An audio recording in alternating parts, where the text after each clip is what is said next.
Sabapapasa karanang kusala supasambada. Sacita parioda panang etang Buddha nasasanang. Intinya, jangan berbuat jahat ya. Banyak berbuat baik. Sucikan hati dan pikiran, itulah ajaran para Buddha. Simple ya. Simple banget. Nggak susah sih ajaran Buddhis. Nanti hari ini mungkin Bante akan mirip-mirip juga sih, mau ambil intisari dari 3 khotbah pertama Sang Buddha. Ingat nggak khotbah apa yang Sang Buddha ajarkan di awal-awal beliau menjadi Buddha? Urutannya 1, 2, 3, ingat nggak? Khotbah pertama Sang Buddha apa ya? Lupa apa malu jawab? Khotbah pertama apa ya? Dhammacakka Pavattana Sutta, itu yang satu ya. Yang kedua, Anatta Lakkhana Sutta. Yang ketiga, lupa ya. Catat baik-baik. Nanti ulang dari awal. Besok kalau ditanya mesti jawab ya. Umat Buddha harus tahu khotbah pertama Sang Buddha apa. Yang pertama Dhammacakka Pavattana Sutta, yang kedua Anatta Lakkhana Sutta, yang ketiga Adita Pariyaya Sutta. Ya. Nanti Bante akan kasih tahu langsung ke intisarinya, karena kalau Anda baca nanti Anda pusing sendiri. Ya. Karena pengulangan di sutta itu kalau kita nggak sabar kayaknya malas baca bukunya. Tapi kalau Bante kan udah baca semuanya, akhirnya Bante pikir, udahlah kasih umat yang gampang-gampang, biar gampang nelennya gitu. Ya, nggak usah cerna-cerna lagi, langsung gampang telan, langsung ngerti maksudnya gitu. Ya, oke. Kita bicara yang pertama dulu tentang Dhammacakka Pavattana Sutta. Gue kan kemarin jadi Pabajaya. Ingat nggak tuh isinya apa Dhammacakka Pavattana Sutta? Lupa. Besok latihan lagi sono. Dhammacakka Pavattana Sutta itu kalau kita baca, kalau intisarinya, dia menjelaskan tentang 4 kebenaran mulia dan jalan mulia unsur 8. Udah sering dengar ya? Oke. Tapi nanti Bante akan kasih tahu Anda, ambil 1 saja sudah cukup buat Anda. Enggak usah sampai 4 kebenaran mulia, jalan mulia unsur 8. Nanti kita ambil 1, itu cukup. Ya. Yang kedua, Anatta Lakkhana Sutta. Isinya apa, Gwen? Enggak tahu lagi. Siapa yang tahu isinya Anatta Lakkhana Sutta? Sutta tentang apa? Yang pertama kan susah tentang duka, sebab duka, lenyapnya duka, dan jalan keluar dari duka. Berhubungan loh dengan sutta yang kedua, Anatta Lakkhana Sutta, tentang aku. Ya, tentang aku, tentang rasa memiliki, tentang kemelekatan diri kita terhadap sesuatu yang kita anggap milik kita. Itu yang kedua. Dia berkaitan loh, bukan tidak berkaitan. Di sutta yang pertama ada 1 biku ketika mendengarkan sutta itu dia jadi Arya Pugala. Siapa namanya? Kayaknya mesti belajar sejarah lagi dan. Ya, Anya Kondanya Cuewa Ahang Aho Siti. Bante Anya Kondanya. Ketika beliau mendengarkan khotbah tentang 4 kebenaran mulia, beliau jadi Arya Pugala. Mudah-mudahan di sini pas Bante ngomong ada yang jadi Arya Pugala. Tapi kayaknya susah ya. Ditanya aja nggak tahu. Yang kedua tentang Anatta Lakkhana Sutta. Di khotbah yang kedua ada 4 biku dari Pancawagya yang kemudian jadi Arya Pugala. Ingat nggak tuh Pancawagya? Bayangkan ya, 2 sutta ini Bante bilang dahsyat ya. Ketika Sang Buddha menyebarkan sutta ini, Arya Pugala pertama muncul. Sutta yang kedua, Arya Pugala yang berikutnya yang 4 orang juga muncul. Pancawagya biku itu. Yang ketiga, 60 biku baru jadi Arya Pugala. Di sini berapa orang nih sekarang nih? Ada nggak 200? Gabungan ketiganya harusnya kan lebih dahsyat dari 1, 2 dong ya. Mudah-mudahan nih gabungan 3 suta ini di sini semua jadi Arya Pugala ya. Ya, nggak apa-apa lah. Kayak susah lah untuk jadi Arya Pugala. Yang penting kita mengerti dengan benar apa sih sebenarnya intisari di ajaran Sang Buddha itu, agar nanti dia kita bisa dibawa di keseharian, kita pakai untuk menghadapi kenyataan hidup. Bukan kita cuma tahu, oh suta ini isinya ini, suta ini isinya itu. Tapi ketika di keseharian menghadapi masalah ini, masalah itu kagak ngerti. Jadi percuma kalau gitu. Nah, nanti Bante akan babarkan secara singkat-singkat saja. Setelah itu kalau ada waktu Anda bisa tanya apa ke Bante ya boleh. Kalau nggak ada waktu ya sudah selesai. Sekarang kita bicara tentang Dhamma Cakkappawatana Sutta. Ya. 4 kebenaran mulia, duka, sebab duka, lenyapnya duka, jalan menuju lenyapnya duka. Pertanyaan saya, Anda masih sering merasakan duka enggak? Masih bodoh berarti. Ya, masih bodoh. Udah dengar Dhamma berulang-ulang masih duka juga. Ya, harusnya kan nggak usah sampai berulang-ulang, 3 kali cukup. Ya, pertanyaan kedua, kalau Anda benar-benar masih merasakan duka, atau mungkin kadang-kadang suka merasakan duka, atau seringkali merasakan duka, tahu nggak duka sebabnya apa? Duka sebabnya apa? Kalau di buku sama di kenyataan nggak nyambung. Kalau di buku sebab duka itu bahasa palingnya kama tanha, bawa tanha, wibawa tanha, tapi itu bukan kelas kita. Ya, itu kelasnya para Buddha. Ya, ketinggian kalau bahasa Bante. Kelas kita mah kelas masih didengkul. Ya, masih kelas ecek-ecek. Kalau menurut Anda sebab duka apa? Kalau Anda bisa dapat jawabannya, Anda akan dapat jalan keluarnya. Tapi kalau Anda enggak tahu jawabnya, Anda enggak ketemu jalan keluarnya. Coba Bante pengen tahu. Kalau menurut Anda sebab duka itu apa? Melekat. Enggak tuh, melekat enggak duka. Ya. Kalau dia masih ada senang. Ya. Kalau berpisah tuh baru duka ya. Kayak Afung melekat sama Gwen enggak duka tuh karena Gwen masih ada di sampingnya. Ya. Entah kalau anaknya hilang tuh baru duka. Betul ya? Anaknya mati itu baru duka. Apa sih sebab duka? Kita keluar dari konteks buku dulu ya. Karena buku kadang-kadang membuat kita pinter teori, tapi nggak pinter menghadapi kenyataan. Iya, pinter sih teori mah. Hafal ini, itu. Pas kena kenyataan sedikit aja goyang. Iya. Jadi kita kadang-kadang terjebak sama buku. Banyak pengetahuan yang sudah kita baca, tapi nggak kepakai untuk menghadapi masalah kecil. Nah, pertanyaan ketiga, apa sih sebab duka? Mau kasih bocoran nggak? Catat baik-baik. Karena saya juga paham seperti Anda, saya punya perasaan. Ya, dulu ketika saya nggak ngerti, aduh hidup dipermainkan terus. Kalau bahasa orang gaul baperan katanya. Ya, kalau bahasa orang lebih gaul lagi lebay katanya. Iya, ada masalah kecil baperan, ada masalah kecil berlebihan, ya. Kayaknya kayak gampang dipermainkan oleh kenyataan hidup. Ya, susah untuk bahagia. Ya. Pas saya sering renungi, ya ini mungkin juga dibantu oleh sering baca buku, dibantu juga oleh praktek meditasi juga, gabungan sih, bukan pengetahuan yang muncul tiba-tiba. Ya, pengetahuan yang muncul karena akumulasi belajar dan latihan. Sutta mayapanya, cinta mayapanya, bawana mayapanya, akhirnya muncul pengertian yang menurut saya inilah sesungguhnya sebab duka. Kalau di buku Anda boleh tanya ya, Anda boleh cari di buku, ada di Dhamma Cakkappawatana Sutta. Kalau Buddha ceramah itu sebab duka namanya kama tanha, bawa tanha, wibawa tanha.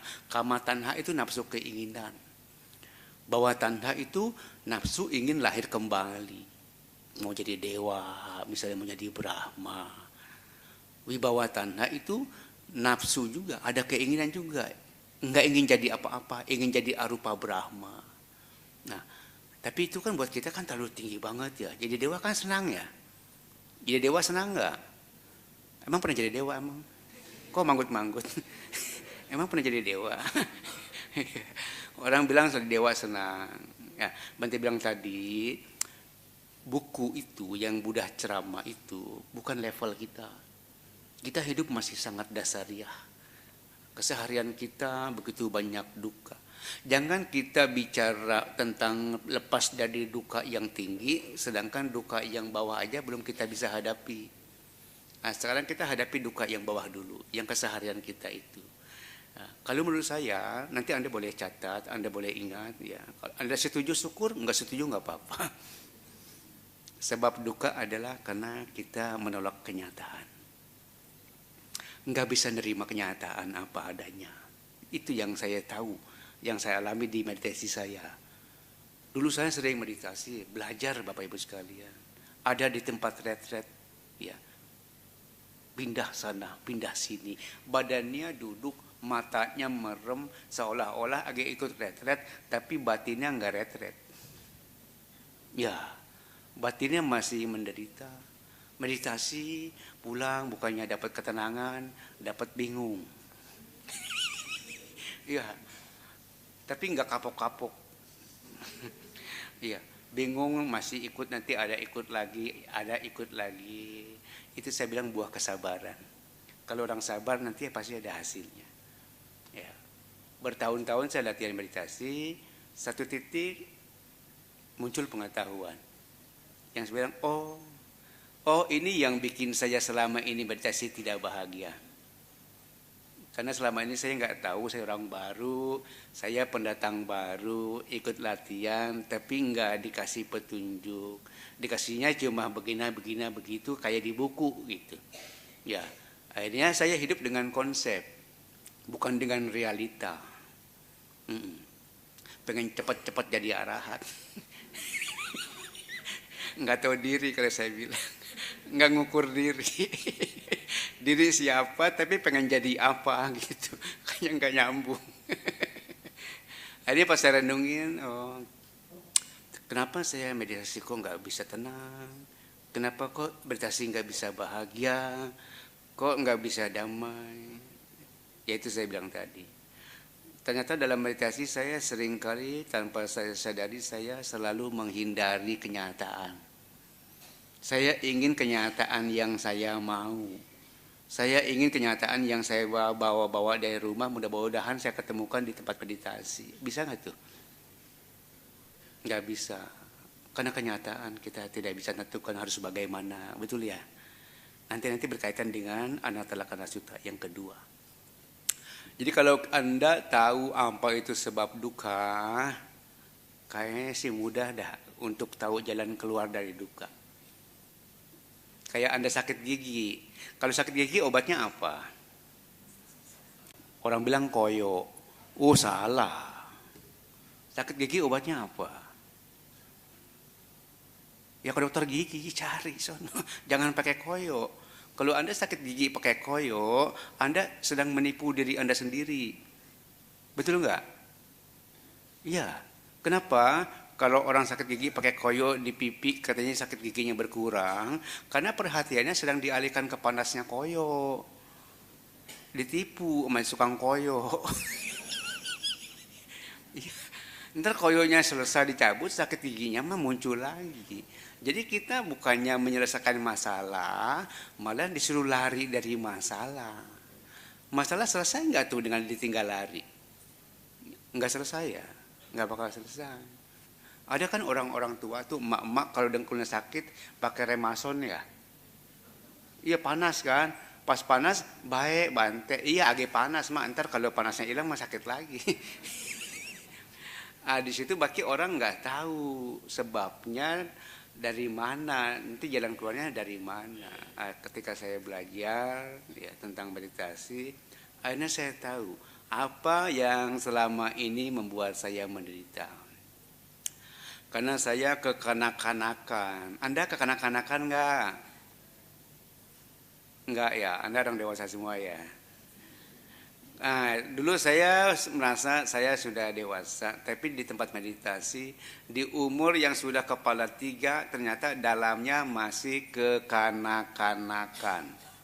Badannya sudah dewasa, kelihatannya sudah besar, nggak bakal tumbuh lagi, tapi batinnya masih kayak anak kecil. Anda ngerti nggak kata kekanak-kanakan yang saya maksud? Ngerti nggak? Kalau nggak ngerti saya jelasin. Dulu saya kekanak-kanakan, walaupun jadi samana, jadi biku, meditasi, duduk, merem, tapi batinnya masih kekanak-kanakan. Kenapa saya bilang masih kanak-kanakan? Anak-anak sifatnya begini. Kadang-kadang egois ya.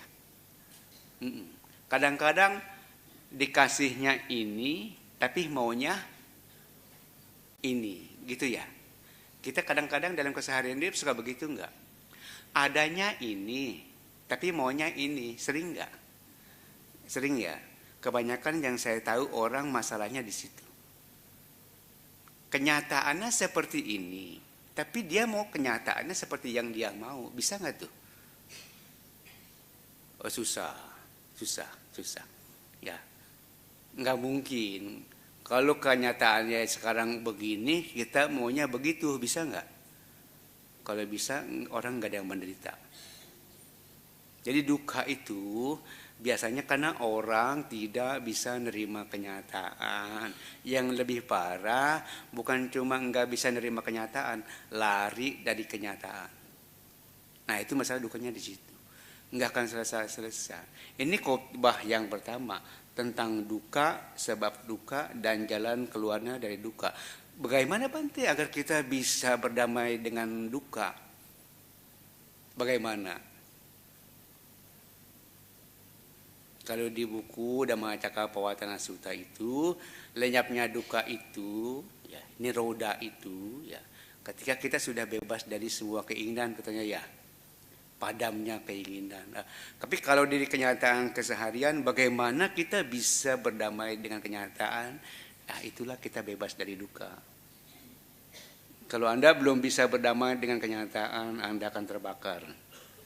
Ya, sutta yang ketiga, Adita Pariyaya Sutta. Nanti itu nyambung tuh. Jadi bagaimana caranya Bante agar dalam keseharian kita, walaupun kita ada masalah, tapi nggak ada masalah Bante. Kalau saya sudah ketemu obatnya. Ya biku, kira-kira kalau menurut Anda biku punya masalah nggak? Apakah biku selalu baik-baik saja? Ya namanya orang ya pastilah ada masalah. Ya jangan Anda pikir Bante nggak punya masalah. Tapi kalau Bante ya pikir dibandingkan dengan umat yang masalah Bante minimalis. Ya nggak ada masalah sih sebenarnya, nggak ada apa-apa. Tapi ada lah namanya kita hidup dengan orang banyak, bersosialisasi, ketemu orang baru, pasti ada masalah. Tapi sekarang saya pikir bukan masalah, nggak ada masalah. Ya. Tapi untuk bisa sampai ke tahap ini, bisa bilang masalah itu bukan masalah ya nggak gampang, butuh proses. Anda posisi kenyang makan masalah, baru Anda bisa bilang nggak ada masalah. Ya. Jadi bagaimana caranya Bante agar kita bisa keluar dari duka Bante, agar kita bisa keluar dari penderitaan hidup, dari ketidaknyamanan? Obatnya satu, caranya satu, dan ini berlaku untuk siapa saja, di mana saja. Belajar menerima kenyataan. Bisa nggak tuh? Dimaki-maki orang menerima kenyataan bisa nggak? Yang disebut menerima kenyataan bukan menerima kenyataan yang enak-enak lu ya. Kalau yang enak mana kecil juga bisa, kucing juga bisa. Tapi kalau orang ketika dia harus menerima kenyataan yang dia nggak mau, bisa nggak? Susah lu Bapak Ibu, susah. Ya. Karena kebanyakan manusia pengen enak tapi nggak mau nggak enak, begitu kan ya. Ketika Anda nggak mau, masalah ada di situ. Ya.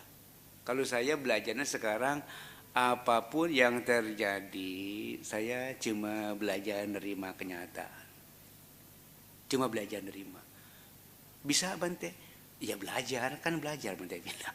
Enggak gampang, tapi bisa.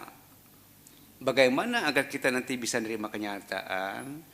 Di khotbah yang pertama itu, nanti di Jalan Mulia unsur 8 itu jawabannya ada di nomor 1. Anda harus punya pengertian benar tentang karma.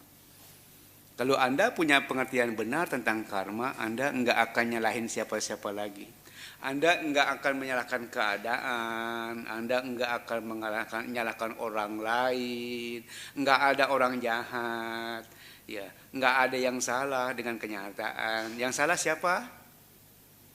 Kita yang bikin sebab, gitu kali ya. Iya kali ya. Nah, jadi intisari khotbah pertama Sang Buddha yang Anda harus ambil, kemudian Anda harus pakai di keseharian adalah nomor 1, pengertian benar. Hidup yang paling penting dalam belajar Dhamma itu perolehan yang paling berharga adalah pengertian benar. Kalau udah ngerti dengan benar, nggak ada yang salah. Betul ya? Semuanya benar. Walaupun kenyataannya tidak sesuai dengan keinginan, tapi memang harus begitulah adanya.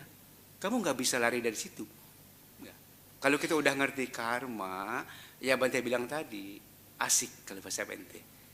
Dulu waktu Bante nggak ngerti, kalau ditagih karma, kalau nggak lari, ngutang lagi. Lebih galak daripada yang nagih. Dulu. Tapi sekarang, karena udah ngerti, inilah Bante bilang untungnya pengertian benar. Sekarang kalau orang datang nagih karma, nagih utang, bayar. Bayarnya pakai cara apa ya? Bagaimana caranya kita bayar utang karma agar kita bebas dari kejaran karma? Bagaimana caranya? Nerima dengan tulus, nerima dengan jiwa besar, nerima dengan besar hati. Yang paling penting, nerima dengan pengertian benar karena memang pantas kita mendapatkan itu hari ini. Ya. Karena kalau memang bukan bagian kita, nggak mungkin kali datang ke kita ya. Nah, Anda yang harus Anda ambil dari Dhamma Cakkappavattana Sutta itu, kalau Anda punya kecerdasan di atas rata-rata lebih, satu kata itu pengertian benar buat saya udah cukup. Karena dari pengertian benar itu nanti Anda akan melihat semuanya benar. Ya, dihina orang, ya benar Anda layak dihina orang hari ini karena Anda pernah menghina dia dulu pasti. Ya mungkin karmanya berbuahnya hari ini, saat ini. Anda sakit pun kenyataannya memang Anda sakit ya. Kalau orang sakit kan kenyataannya kadang-kadang nggak sesuai. Memang udah harusnya sakit mau diapain? Ya, kalau bisa nerima, ya dukanya sih masih ada, tapi nggak akan membuat Anda tersisa lagi.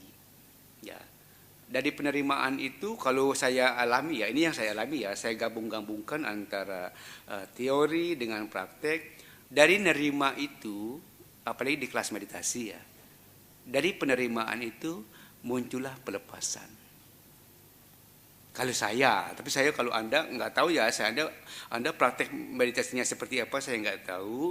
Kalau kaya disimpang, dari penerimaan itu saya merasa muncul pelepasan. Asik aja. Kesemutan terima, pinggang sakit terima, panas terima, digigit nyamuk terima, ya berisik terima, apa pegel terima, terima aja. Lama-lama karena kebiasaan nerima, akhirnya semua yang datang jadi biasa-biasa aja. Nerima. Tapi ini butuh waktu panjangnya. Bukan cuma pelepasan saya bilang. Ya. Dari penerimaan itu nanti ada pelepasan, dari pelepasan itu nanti ada penyembuhan. Saya sembuh dari penerimaan. Kalau Anda ada yang sakit, nanti boleh datang ke simpang, nanti saya sembuhin. Ya, karena dulu saya banyak penyakit. Dulu saya sakit fisik, saya juga dulu sakit jiwa, sama seperti Anda. Ya kan kemarin waktu Bante terakhir di sini selama, Bante bilang kita semua sakit jiwa kan ya. Masih sakit nggak? Jangan bilang udah sembuh loh. Masih sakit, makanya masih kebaktian terus.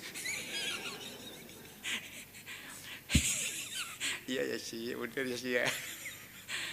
Sekarang saya udah mendekati sembuh. Kalau bahasa kemarin waktu Bante ceramah sini, Anda sedang masih berobat, saya udah berobat jalan. Iya, Anda kayaknya masih diinfus dia di opname. Ya, saya udah kalau saya udah boleh jalan keluar, udah mau sembuh. Bagaimana Bante caranya Bante? Ya itu saya bilang kesabaran adalah praktek Dhamma yang paling tinggi. Ya. Kesabaran adalah tadi kan dibaca juga tuh kalau nggak salah ya. Kanti paramang tapotitika. Kesabaran adalah praktek dhamma yang paling tinggi. Itu yang saya lakukan waktu saya sebagai biku, latihan saya di situ. Ya. Sampai akhirnya saya kemarin bikin satu puisi begini. Indah sekali, kalau buat saya indah. Kalau buat Anda nggak indah ya nggak apa-apa. Saya bikin karena saya pernah mengalami masa-masa yang begitu luar biasa sulit bagi saya jalani. Pas ada ujungnya, aduh indah sekali. Akhirnya saya tulis begini, walau pahit, walau sulit, tetap lurus, tetap tulus. Ya. Bersabarlah, besarkan hati. Di ujung pahit ada manis. Tapi kuat nggak sampai ke ujung? Masalahnya ada orang mengalami apa yang saya alami, tapi mereka nggak kuat sampai ke ujung. Di tengah jalan udahan, baru separuh jalan udahan. Nggak akan ada ketemu manis kalau begitu. Ya, kalau Anda pengen ketemu manis, jalani hingga seutuh-utuhnya. Baru Anda ketemu apa sih maksudnya hidup ini sebenarnya. Ya, tapi Anda cuma jalani cuma setengah jalan, Anda nggak akan tahu, Anda nggak akan ketemu akhir cerita. Bukan happy ending. Ya, nggak jelas karena belum selesai. Belum selesai. Jadi kalau Anda mau belajar nanti dari Dhammacakkappavattana Sutta itu memang betul di buku itu indah sekali. Duka, sebab duka, lenyap duka, dan jalan menuju lenyapnya duka. Kalau dibahas secara teori, 1 jam selesai duka, bebas semua orang dari duka. Tapi kan teori. Tapi kalau Anda praktekin, kadang-kadang 10 tahun pun belum selesai. Kalau Anda tidak punya pengertian benar. Tapi kalau Anda punya pengertian benar, kayaknya sih nggak perlu setahun kayaknya. Ya, di sini Anda beruntung. Kita sangat beruntung. Kenapa orang Buddha bilang sungguh beruntung lahir bisa sebagai manusia, bisa menekan dhamma? Karena Anda dapat bocoran dari pengalaman orang lain. Ya, dari Buddha sudah dapat bocoran. Ya, dari orang lain yang sudah mengalami Anda dapat bocoran. Anda tinggal latihan. Masalahnya mau latihan nggak? Ya itunya doang kan di situ kan. Iya, pengen bebas dari duka tapi nggak mau susah. Ya sulit. Yang saya alami begitu. Saya baca Dhammacakkappavattana Sutta dari teori, dari cuma kata-kata. Buat saya Dhammacakkappavattana Sutta itu indah sekali. Dulu saya di Thailand kalau baca Dhammacakkappavattana Sutta itu sama teman-teman saya, oh bisa merinding saya. Karena indah, Sutta itu indah sekali, tapi nggak ngerti artinya. Dulu nggak paham artinya. Pas saya paham artinya, jauh lebih indah lagi. Jauh lebih indah lagi dari apa yang saya ucapkan. Karena kalau di Thailand baca Parita itu asik. Nadanya cakep banget ya. Tapi pas saya pelajari di kenyataan sehari-hari di meditasi, jauh lebih indah dari baca Parita. Dari jauh lebih indah dari pengertian yang ada di buku. Karena ini bukannya lagi teori, ini kenyataan. Bagaimana kita bisa bebas dari penderitaan. Indah sekali, indah sekali. Ya intinya gitu ya teman-teman sekalian. Khotbah pertama Sang Buddha, Dhammacakkappavattana Sutta itu Anda ambil satu saja kata pengertian benar. Kalau Anda sudah mengerti dengan benar, maka Anda tidak lagi menyalahkan siapa-siapa. Enggak ada yang salah. Yang salah siapa? Yang salah siapa? Kalau Anda udah bisa ngomong begitu, Anda waras. Ya, tapi kalau Anda bilang yang salah dia Bante, orang dia mulai kok Bante. Kan saya nggak mulai, dia mulai. Kan bisa begitu ya? Betul nggak? Saya perasaan saya udah benar Bante jadi orang, saya udah baik, saya udah ngalah. Tapi kok masih dihajar terus? Ya. Nah, kalau Anda begitu berarti Anda nggak waras. Kan ada yang bilang yang waras ngalah ya. Man susah ya ngalah, apalagi kalau kita ngerasa benar ya. Apalagi kalau kita memang bukan ngerasa benar lah, atau memang kita benar gitu. Tapi untuk ngalah susah ya. Tapi kalau sekarang saya udah nggak penting benar salah, saya udah nggak penting. Yang penting saya mau tahu, yang pengen ngerti dengan sebenar-benarnya, yang salah sebenarnya siapa.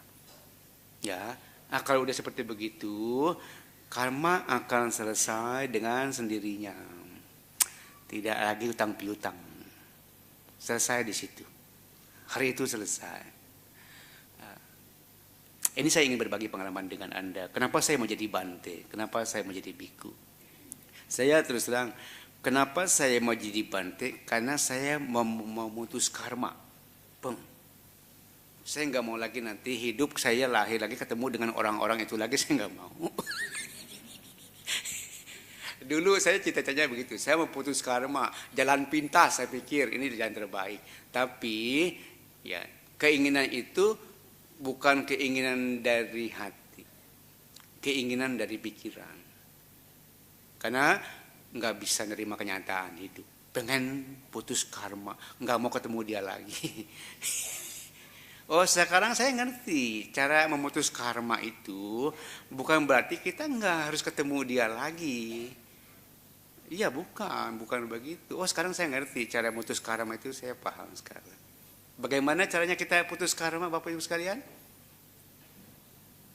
Bayar seutuh-utuhnya apa yang harus Anda bayar sama orang lain. Kita masih banyak hutang yang belum dibayar.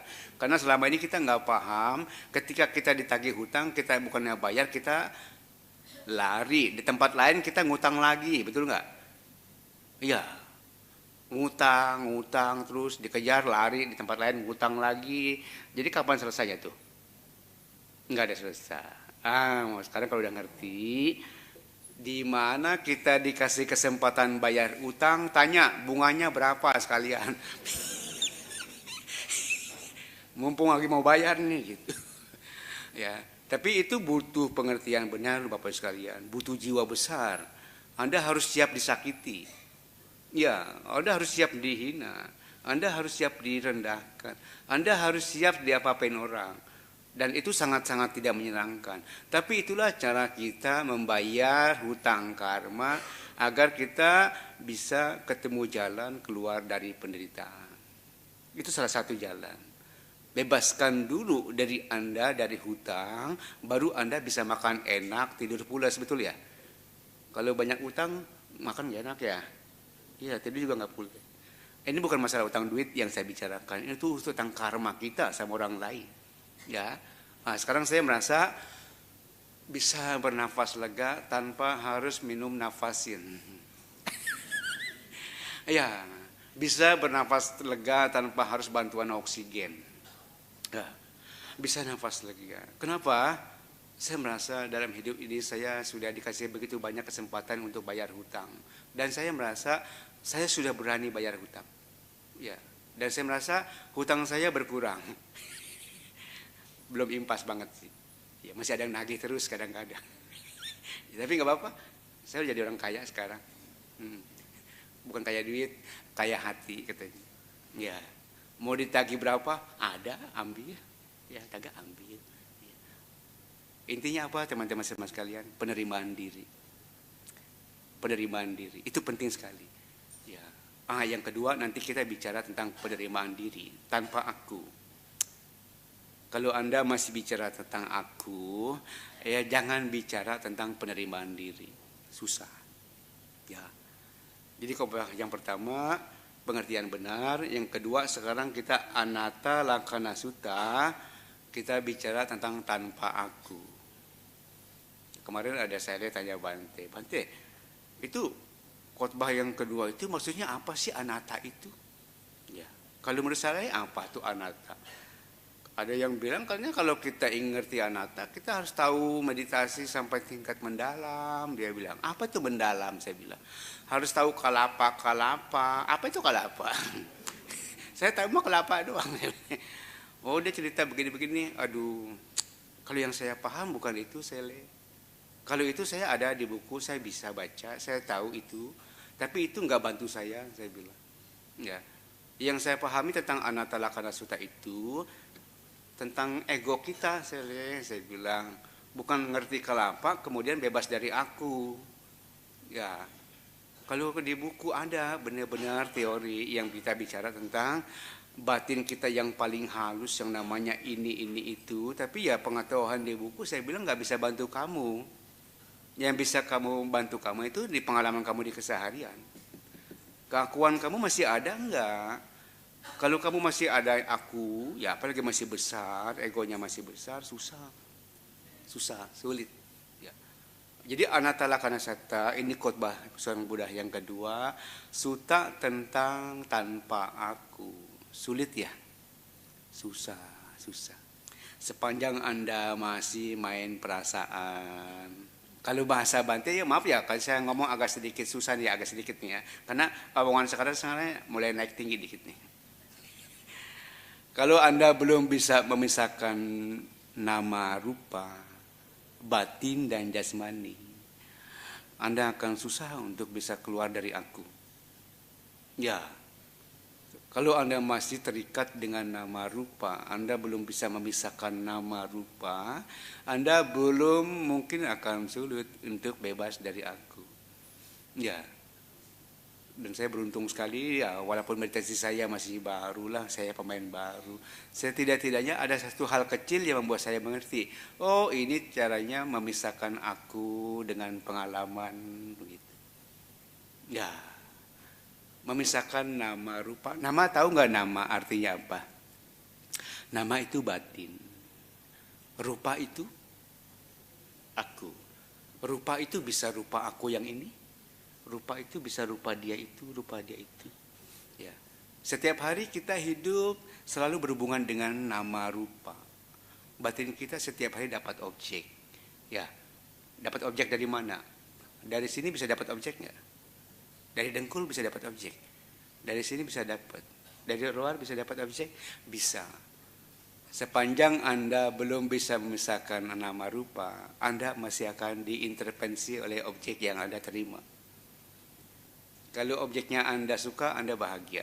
Tapi kalau objeknya Anda tidak suka, Anda tidak bahagia. Sering mengalami itu enggak? Jangan bilang enggak pernah ya.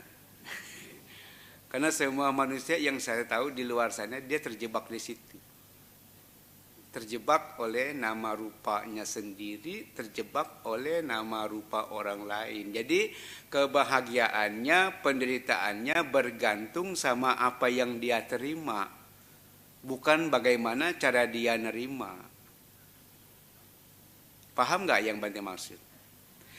Yang saya tahu, kenapa saya bisa bicara begini, karena saya pernah menjadi seperti Anda. Dulu kebahagiaan saya, penderitaan saya, kedamaian saya tergantung faktor-faktor eksternal, tergantung apa yang saya terima. Ya kalau kondisinya sesuai seperti yang saya mau, saya bisa damai. Saya bisa tenang, bisa senang. Tapi kalau nggak sesuai, saya bisa jadi orang jahat, bisa. Ya. Tapi setelah saya belajar, satu titik saya belajar. Ketika di Myanmar saya pernah latihan meditasi. Ini pengalaman pribadi ya, bukan pengalaman di buku. Mudah-mudahan Anda juga nanti ketemu pengalaman pribadi, karena ini tidak pernah akan hilang. Ya, ini akan jadi guru selama-lamanya. Bisa di mana pun Anda tinggal, dia bisa dibawa, bisa dipakai. Dulu ketika di Myanmar saya latihan, kebetulan memang latihan saya gabungan antara samatha dan vipassana. Jadi guru saya bilang, udah terima apa adanya. Asik ya, udah terima apa adanya. Cuma itu doang. Ya nggak ada cara lain, udah terima apa. Itu doang. Iya cuma itu. Nggak ada apa-apa lagi, udah terima apa adanya. Ya saya belajar nerima apa adanya. Oh ternyata nerima apa adanya nggak enak. Ya, karena yang apa adanya itu kadang-kadang nggak sesuai dengan apa yang kita mau. Ada satu pengalaman yang membuat saya, ya mungkin ini agak sedikit sombong, tapi saya nggak bermaksud sombong kepada Anda. Ya karena ini realita, ini kenyataan, ini yang membuat saya bisa memisahkan antara saya dengan mereka. Bukanlah satu kesatuan. Ya, saya bisa memisahkan antara apa yang saya dengar dengan saya yang mendengar, saya bisa pisahin. Jadi apa yang saya dengar, mungkin saya bisa dengar, tapi sekarang dia nggak bisa ganggu saya lagi. Terserah mau dibilang anjing boleh. Pas saya ngaca, saya mah orang. Terserah mau dibilang jelek, pas ngaca, enggak segini mah, ganteng. Iya. Dulu saya masih sangat terpengaruh oleh mulut orang, kata-kata orang, sikap orang, ya. Jadi perasaannya masih sangat mudah terombang-ambing. Ketika saya latihan, satu hari saya latihan saya intinya satu, tentang sensasi. Sensasi. Kita hidup dengan sensasi. Jadi ketika saya latihan, karena guru saya bilang, udah nerima apa adanya. Ya udah, saya duduk aja. Apapun yang muncul saya terima. Masalahnya hari itu yang muncul sakit gigi. Sakit dengkul saya biasa, sakit pinggang oke. Sakit paha saya bisa. Saya bisa geser pantat kalau mau kan ya. Kalau sakit gigi bisa geser gigi enggak? Enggak bisa. Tapi kalau dari awal guru saya selalu bilang terima. Enggak ada cara lain. Terima. Ngomong gampang Bante. Saya yang sakit. Saya nggak apa-apa karena guru saya bilang terima. Saya nerimain terus sambil sakit, terimain sambil sakit. Lama-lama muncul kebiasaan nerima. Ya, ketika dapat sakit gigi, saya udah punya modal dari kemarin-kemarin tentang nerima. Akhirnya saya coba perhatiin sakitnya seperti apa. Di sini sakit giginya, bukan di sini. Di sini. Tapi karena saya dulu nggak ngerti, kalau sini sakit, ini sakit. Orang-orang diajak sakit. Jangan nyata kencang-kencang, gue kasih gigi. Ya. Tapi pas saya hari itu mengalami itu saya bilang, ternyata antara pengalaman dan yang mengalami tidak sama. Oh ternyata antara rasa dan yang merasa tidak sama. Ketika saya bisa melihat, merasakan sakit gigi, masih rasa, oh ada sakit, ada, tahu sakit, tahu. Tapi lama-lama saya bisa pisahin. Saya seperti nonton sakit gigi. Dia berdenyut saya tahu, ya, dia lompat-lompat saya tahu, dia nusuk saya tahu. Sakit gigi, siapa di sini yang pernah sakit gigi? Berarti cerita saya kan bisa ditebak tuh, bisa dirasain kan. Lompat-lompat seperti apa? Saya ikutin terus. Ya. Bukan 10 menit teman-teman sama sekalian. Bukan setengah jam, bukan 1 jam, berjam-jam. Jadi berarti saya objeknya bukan Nimita sakit gigi. Karena saya perhatiin terus, itulah saya bilang ada mujizat antara saya dengan sakit gigi seperti misah. Enggak ada yang sakit, cuma ada gigi yang sakit. Asik nggak tuh? Wah indah loh, buat saya pengalaman itu indah sekali. Oh kok bisa ya? Karena saya cuma nerima, ngeliatin dia apa adanya, lama-lama dia turun sendiri, hilang, nggak perlu ke dokter. Kasihan dokter gigi ya. Itu pengalaman yang saya alami. Ya, tapi pengalaman itu tidak bisa saya pakai di kejadian yang kedua, karena yang kedua infeksi. Mesti ke dokter. Jangan konyol ya, jangan mentang-mentang Bante cerita meditasi selesai, sakit gigi dengan meditasi selesai. Udah Bante bilang katanya nggak usah ke dokter, meditasi. Kalau infeksi ke dokter. Yang kedua saya nggak bisa. Saya perhatiin ya kayak kemarin, kok bukannya makin baik, bengkak ini. Ampun dah kali itu nyari. Ya udah nyerah dah itu mah ke dokter. Butuh bijaksana. Enggak semua selesai dengan meditasi. Ada yang selesai, banyak yang selesai.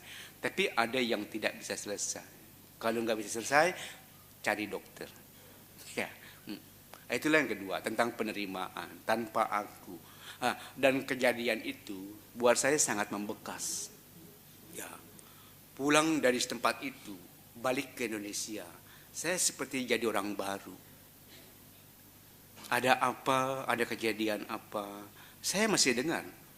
Saya masih bisa rasa, saya tahu apa.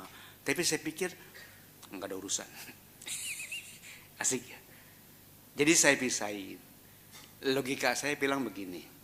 Kalau sesuatu yang di tubuh kamu ini, yang begitu sulit dipisahkan, kamu bisa pisahkan, lebih mudah memisahkan orang yang sudah memang udah kepisah sama kita. Mulut orang mah jauh. Enggak di sini kan. Jauh, nggak masalah.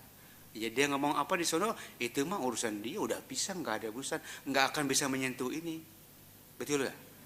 Kalau ini aja udah nggak bisa menyentuh ini, apalagi mulut orang ya. Kalau Anda udah bisa seperti itu, Anda tidak bisa diintervensi lagi sama orang lain. Ya, itu yang indahnya buat saya di situ. Yang kedua, Kalau Anda sudah bisa seperti itu, tubuh Anda sendiri pun Anda tidak bisa diintervensi lagi oleh tubuh Anda. Tubuh Anda mungkin bisa sakit, tapi Anda bisa sehat. Bisa nggak begitu ya kira-kira? Oh, kalau bisa semua rumah sakit tutup, psikiater bangkrut, urusannya. Ya. Tapi bisa, saya jamin bisa, karena saya pernah mengalami itu. Saya ada di situ, makanya saya datang kemari. Di sini saya mau berbagi kepada Anda. Ya, bawa pulang nanti, jangan tinggal di bangku. Biasanya umat kebaktian cuma dengar-dengar pulang tinggal di bangku. Ada masalah lupa. Berarti ngomong apa ya kemarin tuh? Ya, itu yang saya tahu. Satu, yang saya bilang pengertian benar dalam kehidupan ini penting. Jangan salahkan siapa-siapa. Ya. Apapun yang terjadi dengan diri kita, ya itu semua memang sudah menjadi bagian kita. Yang kedua, Anatala Kana Sutta, bukan aku. Ini sulit untuk dipahami. Satu, pengertian bukan aku itu yang sudah saya bilang, belajar memisahkan antara pengalaman dan yang mengalami adalah dua hal yang terpisah. Rasa dan yang kita rasakan dan yang merasa beda. Itu dua hal yang terpisah. Kalau Anda bisa pisahin itu, Anda tidak bisa diganggu sama siapa-siapa. Karena Anda mandiri, Anda jadi pengendali. Asik. Ya, Anda nggak bisa diganggu siapa. Kenyataan mungkin memang nggak nyaman, tapi Anda nggak ada masalah. Ya, Anda bisa punya ruang sendiri. Ya, kita punya ruang sendiri di dalam. Kita bisa nyaman kapan, saya bisa nggak? Bisa. Itu anatta yang pertama. Ada yang kedua, ya, tentang kenyataan hidup. Anatta lakana yang kedua, Anatta lakana sutta, tentang aku. Bisa nggak teman-teman sedama sekalian kita ngatur ini agar kenyataan harus selalu sesuai seperti yang kita mau, bisa nggak? Bisa? Nggak mungkin bisa. Itulah yang saya bilang bukan aku. Kamu bukan siapa-siapa, kita bukan siapa-siapa. Kita nggak bisa menentukan kenyataan harus seperti yang kita mau. Kalau seandainya bisa, Anatta lakana sutta yang kedua ditutup, ganti, karena nggak relevan untuk diceramahkan. Buddha nggak mungkin ceramah Anatta lakana sutta. Tapi karena masih relevan di kehidupannya sekarang, sutta itu masih ada sampai hari ini. Intinya, kenyataan apapun yang muncul, Anda tidak punya kuasa untuk ngatur mesti begini, mesti begitu. Bisa nggak? Yang bisa kita lakukan dengan kenyataan apa? Ya pakai khotbah yang pertama. Pakai khotbah yang pertama untuk bisa memahami kenyataan yang kedua, Anatta lakana sutta itu, bahwa semua kenyataan itu memang di luar kehendak kita, di luar kekuasaan kita. Pakai khotbah yang pertama, yang nomor satu. Apa itu tadi? Pengertian benar. Kalau Anda sudah mengerti itu, yang kedua jadi lebih mudah dipahami, lebih mudah diterima. Bahwa kenyataan apapun yang terjadi, kalau emang udah bagian saya, mau lari kemana? Betul ya? Apa mau dikasih ke sebelah? Ya, mana mau, dia juga kagak mau. Kalau nggak enak mah ya. Itulah yang membuat saya hidup tenang di hutan. Ya, saya damai bahagia walaupun sendirian. Hujan petir ya ada nggak masalah. Angin ribut oke. Yang ribut mah petir, yang hujan saya mah nggak ribut. Iya kalau bahasa saya. Ya, yang petir yang ribut mah petir, terserah situ bedak-beduk. Saya mah diem aja gitu kan. Terserah mau angin ribut, yang ribut mah angin, saya mah duduk gitu kan. Ya. Sampai teman-teman saya ada juga bilang, Bante, kalau musim hujan mah jangan ke hutan. Emang kenapa dia bilang? Takut longsor. Kan belum longsor. Ya. Itulah yang bikin saya hidup tenang di hutan. Saya sih yakin. Kalaupun saya belum waktunya mati, nggak bakal mati. Terus kalau mati di hutan emang kenapa? Ya, paling umat yang repot, gotong ke bawah. Itu mah urusan umat, saya bukan udah mati.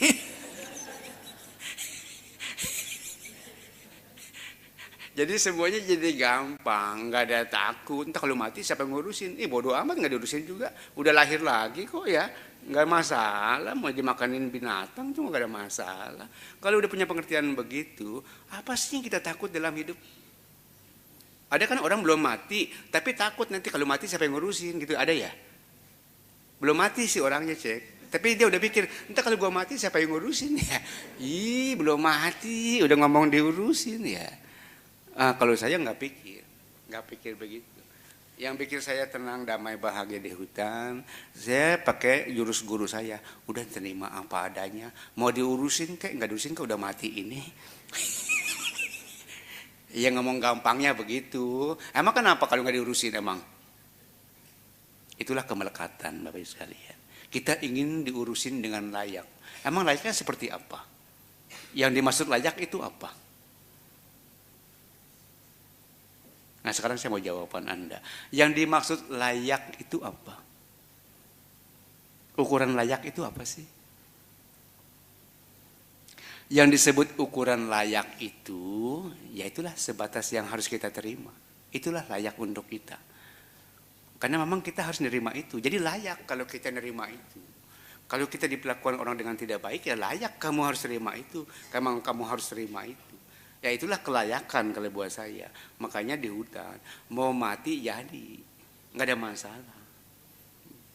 Jadi nggak takut Bante. Ngapain takut kalau belum jadi? Ya. Terus kalau kita jadi emang kenapa?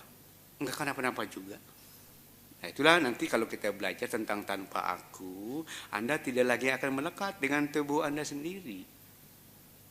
Makanya saya nggak mau nikah. Ya. Ya, jadi Bante kan asik tuh. Ya, kalau saya menikah, waduh mati saya. Saya pasti sayang banget sama bini saya pasti. Belum lagi punya anak, wah matilah saya. Ya, kok hutan mikirin ini istri anak di rumah apa gimana? Ya, jadi saya belajar melepas, ya, belajar punya pengertian benar. Oh ternyata apa yang Buddha katakan itu benar. Ternyata banyak orang hidup salah jalan. Salah mengerti tentang pencarian hidup. Ya. Kalau saya belajar banyak bagaimana mencari jalan hidup. Saya nggak mau seperti orang banyak. Saya mau pakai jalan para Buddha. Karena saya tahun kemarin kalau nggak salah pernah ceramah di sini tentang manusia serangga. Banyak serangga mengejar api. Dia pikir api itu adalah sumber kebahagiaan. Betul ya? Kalau nggak percaya datang ke kampung, bikin pelita, sono tungguin kalau malam. Nanti serangga pasti datang. Kejar-kejar api. Kenapa serangga mengejar api? Karena dia pikir api itu apa dia nggak tahu. Dia pikir api itu sumber kegembiraan, akhirnya dia kejar. Anda tahu nggak nasib serangga itu selanjutnya? Mati kebakar api. Ada yang nggak mati, tapi mati pelan-pelan. Banyak umat mati pelan-pelan. Kebakar oleh penderitaan yang dibuatnya sendiri. Ada nggak? Banyak. Saya ngomong begini, kayaknya saya hidup dengan realita. Saya hidup dengan kenyataan. Ratusan orang datang ke saya, ribuan orang datang ke saya. Bawa apa? Di samping bawa makanan, bawa penderitaan. Habis dana makan curhat. Ya nggak apa-apa lah, seimbang nggak masalah. Ya, habis kenyang kan boleh tuh kalau curhat ya. Kalau lapar kan pusing. Udah lapar orang curhat lagi.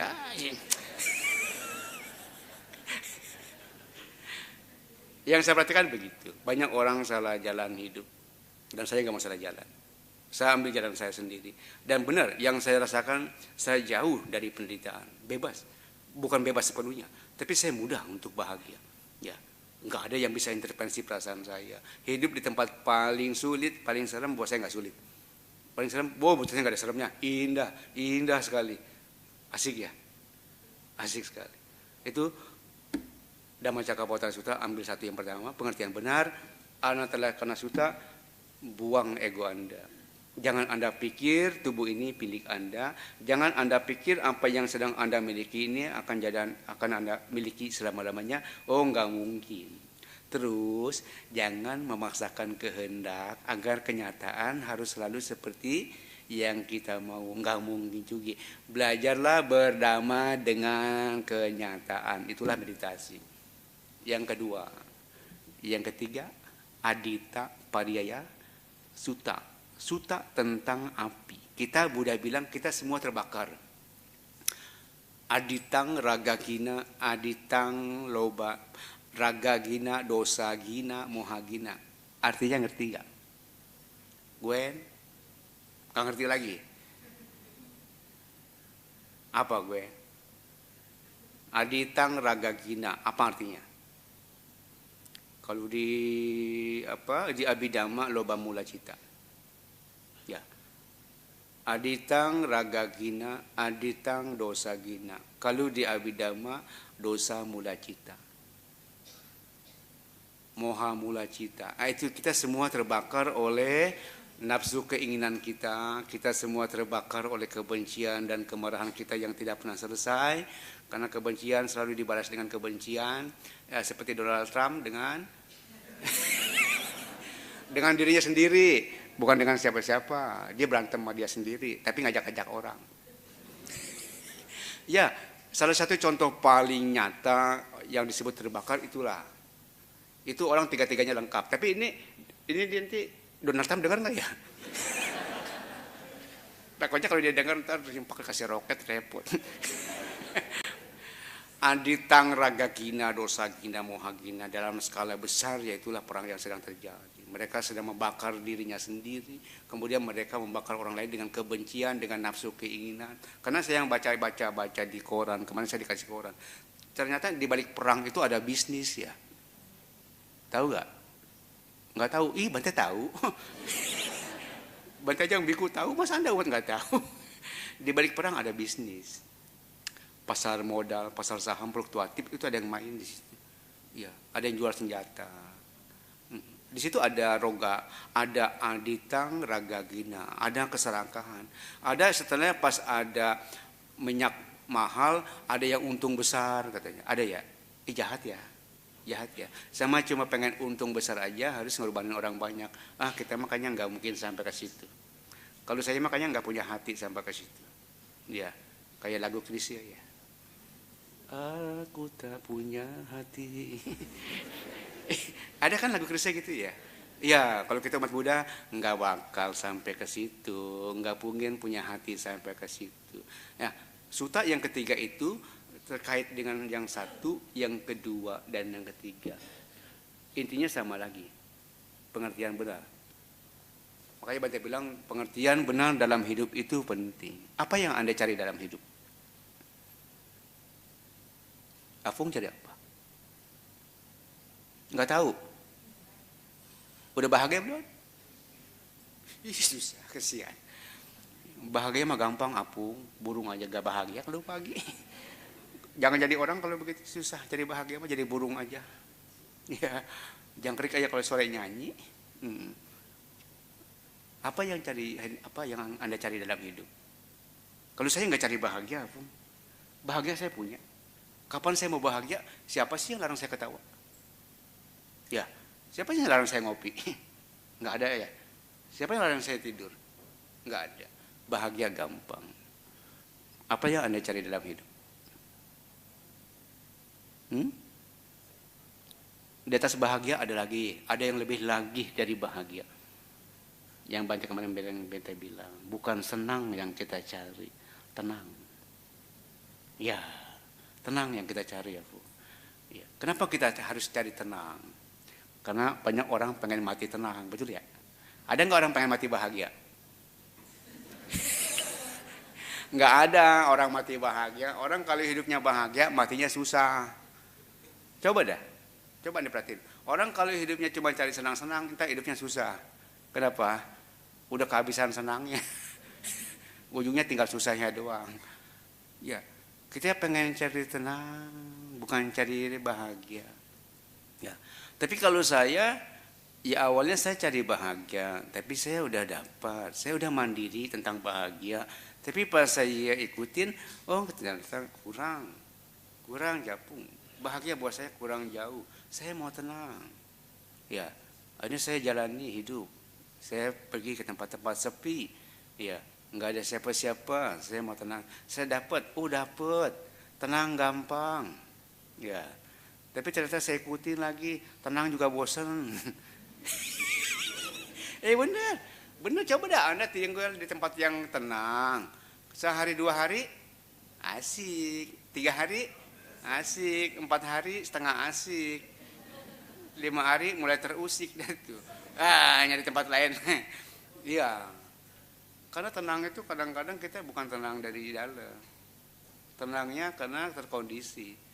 Ya, masih tenangnya masih sesuai keinginan. Ada tenang yang lebih tinggi daripada itu, namanya padam. Ngerti nggak padam? Anda pernah padam nggak? Listrik di rumah pernah padam? Listrik di rumah? Tahu ya? Anda pernah padam nggak? Padam ini buat saya itulah tenang. Tenang lebih dari tenang waktu kita dapat apa yang kita mau. Kondisi yang sesuai, tempat yang sepi, udara yang sejuk, orang-orang yang baik, semuanya cocok. Oh tenang, oke tenang. Tapi bosen. Makanya saya pindah-pindah terus dari Simpak, bosen. Ya. Ada satu tenang lagi yang saya rasa dan saya pengen bagi kepada Anda dari sini, namanya bukan tenang seperti itu, namanya padam. Coba Anda renungin dulu, saya karena mau minum dulu. Capek lah ngomong terus. Coba Anda renungin dulu, padam. Apa perlu matiin lampu? Biar ngerti apa padam. Ntar ya, minum dulu ya. Anda nggak minum?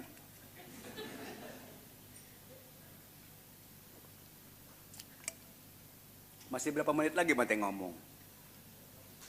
10. Ya sebentar lagi. 7 menit cukup nggak ya? Cukup lah, cukupin. Padam, Anda pernah padam nggak? Karena buat saya kondisi saat seperti itu, itulah buat saya damai. Bisa diam berjam-jam, nggak ngapa-ngapain, diam aja. Ya. Anda pernah nggak ada di kondisi itu? Anda cuma diam, tidak bergerak sama sekali. Batinnya tidak bergerak, badannya tidak bergerak. Anda pernah ada di situ nggak? Ada, tapi Anda nggak sadar. Waktu Anda tidur pulas, itulah saat Anda padam. Masalahnya kita nggak menyadari kondisi itu, sayang, terlewat. Anda pernah dibius total nggak? Kalau belum besok bius. Padam. Tapi kita enggak merasakan kepadaman itu. Ya, kita semua pernah padam. Tapi kita enggak pernah bisa merasakan apa itu padam. Karena kita mati. Ya, ketika Anda tidur pulas, Anda mati. Bagusnya bangun lagi, jadi hidup lagi. Padam yang saya maksud ini, kita bukan dalam kondisi tidur, bukan dalam kondisi dibius, dalam kondisi sadar sepenuhnya, tapi benar-benar tidak berbuat apa-apa. Tidak sedang mengejar apa-apa, tidak sedang menghindari apa-apa, Anda semua sedang diam. Padamnya api keinginan kalau saya bilang. Padamnya api kemarahan, padamnya api kebencian. Ini bukan keinginan besar seperti Anda, sorry ya. Ini keinginan yang kecil-kecil. Karena yang besar sudah dipadamkan. Udah nggak mau apa-apa, udah terima kasih banyak lah, dikasih terlalu banyak dalam hidup, udah kelebihan, udah terima kasih. Tapi ini padamnya bukan lagi nafsu tentang pengen ini, pengen itu, menolak ini, menolak itu, enggak. Ini padamnya karena memang sudah berkecukupan hati, nerima apa adanya. Jadi memang udah nggak pengen apa-apa lagi. Di satu sisi udah enggak menginginkan sesuatu untuk dimiliki, di satu sisi udah enggak ingin sesuatu untuk menghindari apa-apa lagi. Jadi kita diam fisiknya, diam batinnya, tapi hidup. Bisa nggak tuh? Mau rasain nggak sekarang di sini? Tambah ya 10 menitnya boleh nggak? 2 jam lagi ya boleh ya? Mau rasain nggak padam sebentar? Karena buat saya penting. Panjang saya hidup jadi biku latihan. Kalau orang nggak ngerti padam, sayang, dia nggak tahu apa itu damai. Kita punya waktu sebentar. Kalau kita tahu padam di sini, di rumah Anda bisa padam kapan saja. Ya, matiin lampu. Oke, kita belajar padam sebentar. Kita matikan semuanya. Kita belajar benar-benar nggak berbuat apa-apa. Ya. Agi sedang istirahat dalam damai. Duduk senyaman Anda bisa. Mau nyender boleh? Nyender boleh. Ya. Bebas. Ya, saya juga mau nyender masalahnya. Mau tidur. Tapi jangan tidur ya. Nyanda-nyanda tidur, entah nggak tahu padam itu apa. Oke, udah nyaman belum? Udah ya. Tangannya gimana? Bebas, tangannya bebas. Handphonenya taruh kok, handphonenya taruh. Enggak diambil. Handphonenya taruh. Handphonenya dipegangin terus. Iya. Handphonenya taruh. Duduk senyaman Anda bisa. Boleh nyender terserah. Yang penting Anda relax. Anda relax. Pejamkan mata Anda. Relax.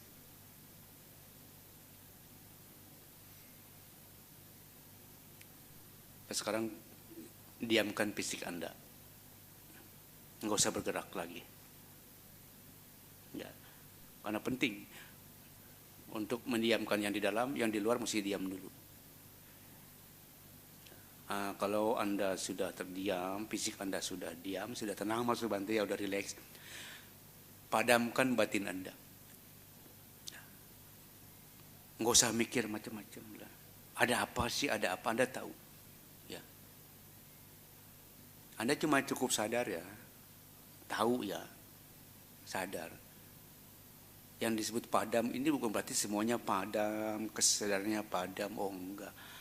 Yang disebut padam itu keinginannya padam. Entah itu keinginan untuk merasakan sesuatu yang dia mau, entah itu keinginan untuk menghindari sesuatu yang dia enggak mau, dia sudah padamkan itu. Jadi hidup apa adanya. Anda sedang menyadari kenyataan apa adanya, tapi Anda tidak bereaksi. Kita mulai padam sebentar.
Oke, selesai.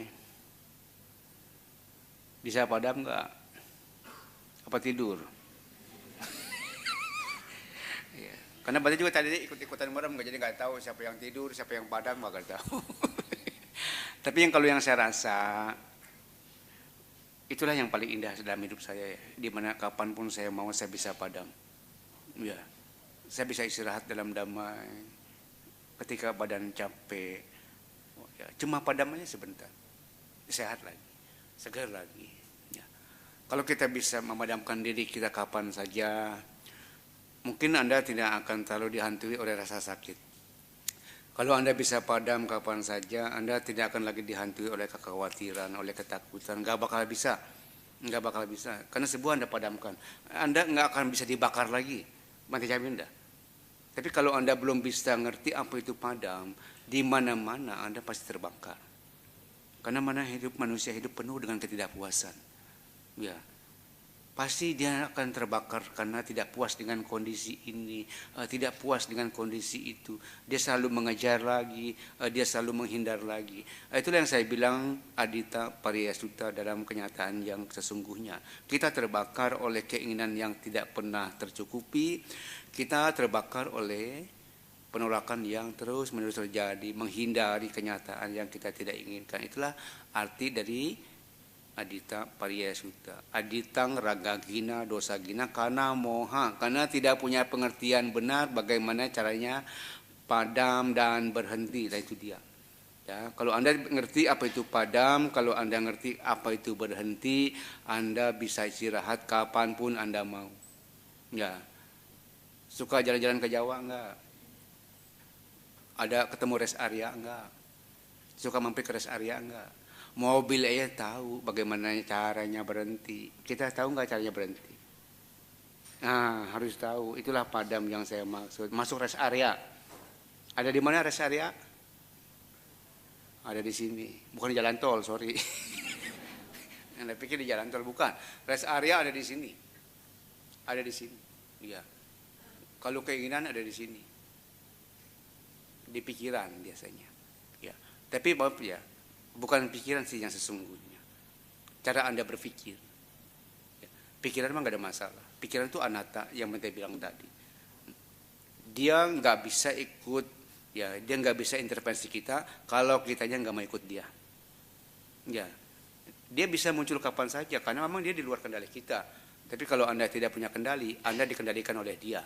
Tapi kalau Anda punya kendali, dia muncul, bodoh amat urusan dia. Saya emang nggak mau begitu. Itu yang disebut anatta. Pikiran muncul nggak bisa dikendalikan. Tapi kalau Anda punya kendali, dia nggak bisa ganggu Anda lagi. Ya, nanti belajar banyak. Pakai kalau bisa meditasi. Ya, nanti Pak Sarwan undang Bante meditasi di atas katanya. Entah minggu berapa. Kalau meditasi oke. Kalau Bante nggak sempat, nanti Bante kirim Bante di email lah. Bante ajak mau Anda padam 1 jam. 2 jam, 3 jam, atau selamanya mau. Pulang dikubur. Nggak apa-apa. Yang penting kita mati dengan padam, mati dengan damai. Betul ya? Mau nggak mati damai? Harus sering-sering padam. Kalau Anda bisa padam, walaupun sebentar-sebentar, Bante jamin, pada saat Anda mati, Anda ingat padam, Anda bisa padam. Dan Anda bisa mati dengan damai. Oke ya, udah cukup lah Bante ngomong panjang. Udah jam 11. Ya oke. Buat Bante selesai. Selanjutnya terserah Anda.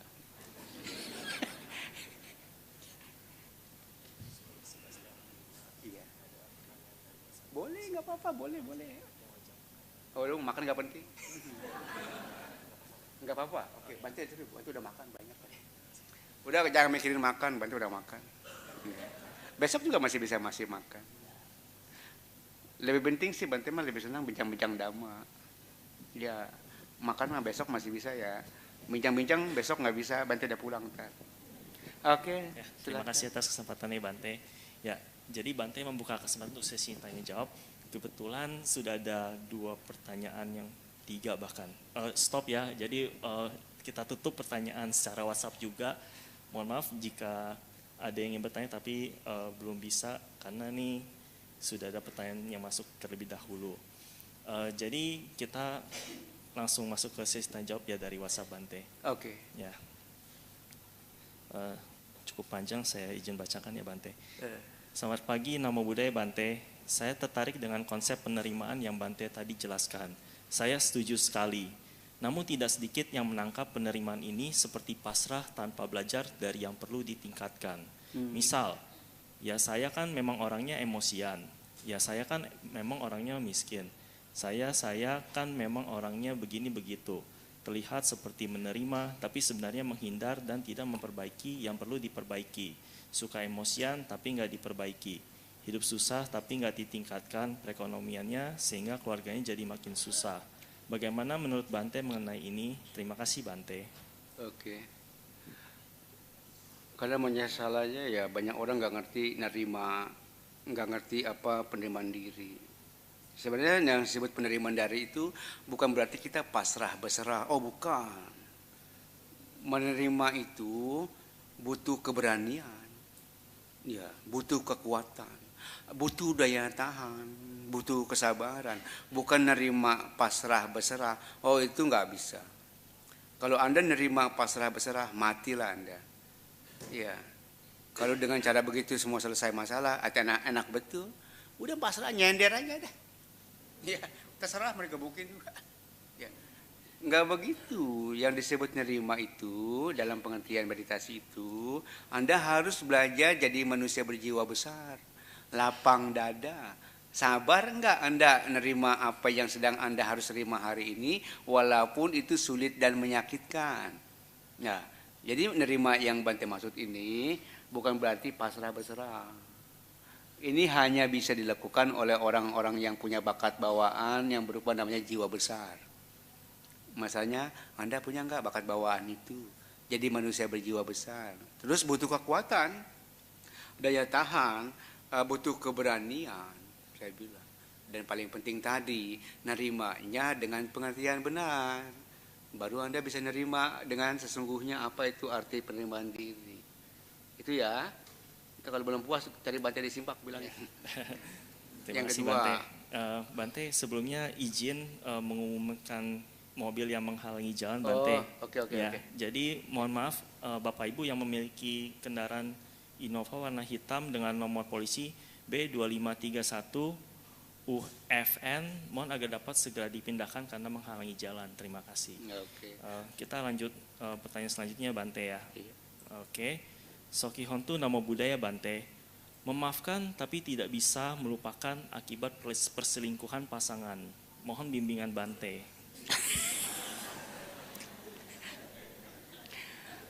Iya.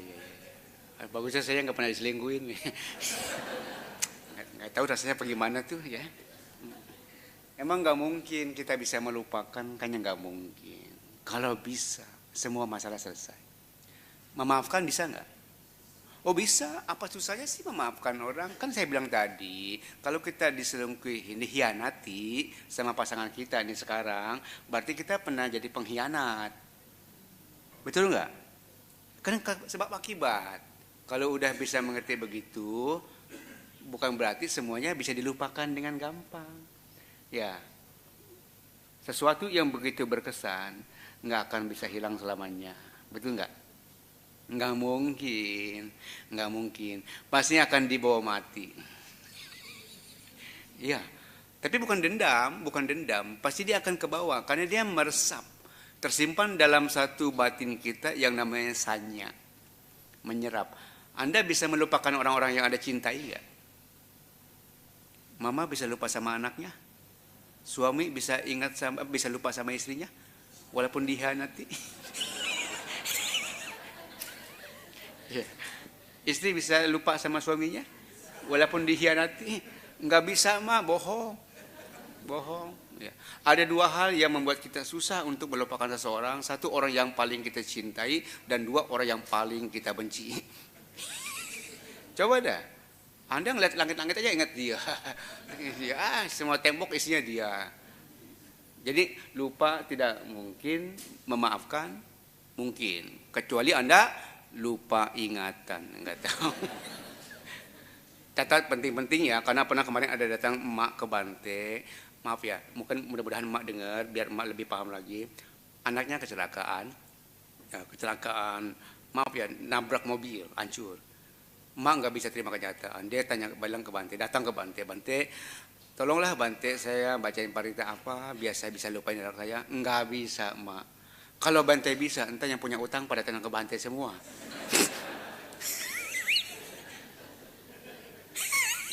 Lupa sama utang. Enak betul. Nggak bisa nggak mungkin bisa lupain anak yang itu, nggak mungkin. Walaupun cara apapun nggak mungkin. Jadi jangan pernah berusaha untuk melupakan apa yang sedang Anda alami. Nggak bakal bisa. Anda makin menderita. Nanti waktu yang akan melenyapkan semuanya. Baju luntur karena sering dipakai, betul ya? Beras habis karena sering dimakan. Ya masalah juga sama. Semua nanti waktu, semua ditelan waktu. Karena kita juga akan ditelan waktu. Ya bilangin dia, nggak bisa lupa. Nggak ada parita yang bisa dilupa. Terima kasih Bante. Bante izin pertanyaan terakhir ya. Nama budaya Bante. Bante, saya mau tanya mengenai menerima keadaan. Saat meditasi banyak muncul rintangan batin dan di saat itu pikiran menjadi kacau. Misalnya kaki kesemutan, badan pegal-pegal. Kalau saya mencoba untuk bertahan di posisi duduk bersila meditasi, lama-lama saya merasa stres dan menjadi tidak nyaman. Seolah-olah saya merasa kalau ada yang nyaman, yaitu pindah posisi atau udahan meditasinya. Kenapa harus tetap duduk bertahan melanjutkan meditasi dan membuat diri menjadi tidak nyaman? Dan saya masih terus muter-muter di situ-situ aja Bante. Sehingga saya tidak pernah berhasil duduk meditasi dalam waktu lama. Karena begitu kesemutan atau pegal-pegal muncul, seolah menjadi bel untuk berhenti bermeditasi. Bagaimana cara untuk mengatasi ini Bante? Mohon bimbingannya ya Bante, terima kasih. Oke, saya dulu pernah ada di situ. Pernah ada di situ, sama seperti apa yang diomong itu. Ya, katanya pikirannya kacau. Ya, bukan pikiran yang kacau, yang mikir yang kacau. Ya, saya tahunya bukan pikiran yang kacau. Oh, yang mikir yang kacau balau. Makanya tadi saya ajak padam. Kalau kita padam nggak ada yang kacau, karena semua sudah padam. Ya, bagaimana caranya nanti bisa keluar dari situ? Damai dalam pengertian Buddhism itu bukan sedang kamu lari dari kenyataan, tapi karena kamu sudah bisa menyelesaikan kenyataan, sudah bisa berdamai dengan kenyataan. Itulah damai. Kalau kamu masih lari dari kenyataan, damai sesuai dengan kenyataan yang kamu mau, itu kedamaian yang semu, bohongan. Ya, jadi damai yang sesungguhnya ini, kalau kamu sudah bisa melampaui penderitaan, itulah damai. Masalahnya kuat enggak sampai ujung Bante bilang tadi. Buat lebih jelas lagi, karena hal seperti ini Bante nggak bisa bicara sebentar. Ini butuh waktu panjang. Arti tentang berdamai dengan rasa sakit, berdamai dengan penderitaan, berdamai dengan sesuatu yang kita anggap ini pengganggu. Oh bukan, konsep berpikirnya dirubah. Ini guru besar. Sakit itu guru besar. Semua yang membuat Anda merasa tidak nyaman, bilang guru besar, jangan dibilang pengganggu. Kalau Anda bilang pengganggu, kacau terus Anda hidup. Tapi kalau Anda bilang guru besar, Anda akan belajar terus dalam hidup. Suatu saat orang belajar pasti pinter. Ya, kalau orang kacau, bodoh. Ya udah, nanti kalau dia belum jelas, karena ini Bante nggak bisa jelasin sedikit, karena bertahun-tahun Bante baru bisa ngerti. Oh, ternyata semuanya bukan masalahnya ada di luar, masalahnya ada di dalam.